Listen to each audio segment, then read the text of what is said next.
మనం నిత్యం చూసే సెలబ్రిటీలను చూసి చాలా ఆనందిస్తాం. వారిలా ఏ కష్టాలు లేకుండా హాయిగా ఎంజాయ్ చేయాలి అనుకుంటాం.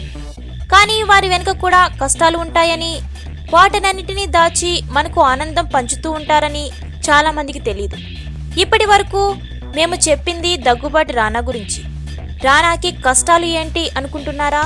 వివరాల్లోనికి వెళితే రానాకు ఒక కన్ను మాత్రమే కనిపిస్తుంది, ఒకటి కనిపించదు. ఈ విషయం చెప్పింది ఎవరో కాదు, స్వయంగా రానానే. బాలకృష్ణ కూతురు బ్రాహ్మణి. హీరో రానా మేము సైతం ప్రోగ్రాంలో పాల్గొన్నారు. ఈ ప్రోగ్రాంలో 2 కళ్ళు కనిపించని ఓ మహిళతో రానా మనసు విప్పి మాట్లాడి అక్కడున్న అందరి చేత కన్నీళ్లు పెట్టించాడు.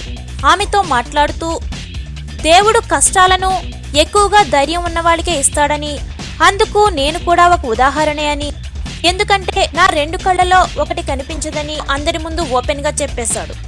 రానా ఇప్పటికీ ఒక కంటితోనే చూడగలడు. రానాకు కుడి కన్ను కనిపించదు. ఇది చాలా మందికి తెలీదు. నిజంగా షాకింగ్ విషయమే. ఇప్పుడు నాకున్న కన్ను కూడా డోనర్ ఐ అని, నా చిన్నప్పుడు ఎవరో చనిపోయినప్పుడు ఆ కన్నును నాకు ఎల్వి ప్రసాద్ హాస్పిటల్లో ఆపరేషన్ చేసి పెట్టారని రానా మంజులక్ష్మితో చెప్పడం అక్కడున్న అందరినీ షాకింగ్ గురి చేసింది. ఇంత పెద్ద విషయాన్ని మనసులో పెట్టుకుని అక్కడున్న మహిళకు, పిల్లలకు ధైర్యం చెప్తూ అక్కడున్న వారి మనసులను దోచుకున్నాడు. నిజంగా రానా ఎంతో మంది ఫిజికలీ ఛాలెంజ్ పర్సన్స్ కి ఓ స్ఫూర్తి. ఈ వీడియోస్ మీకు నచ్చినట్లయితే సబ్స్క్రైబ్ చేయండి, నచ్చిన లైక్, కుదిరితే కామెంట్ ఇవ్వండి. మరిన్ని వీడియోస్ కోసం టచ్లో ఉండండి.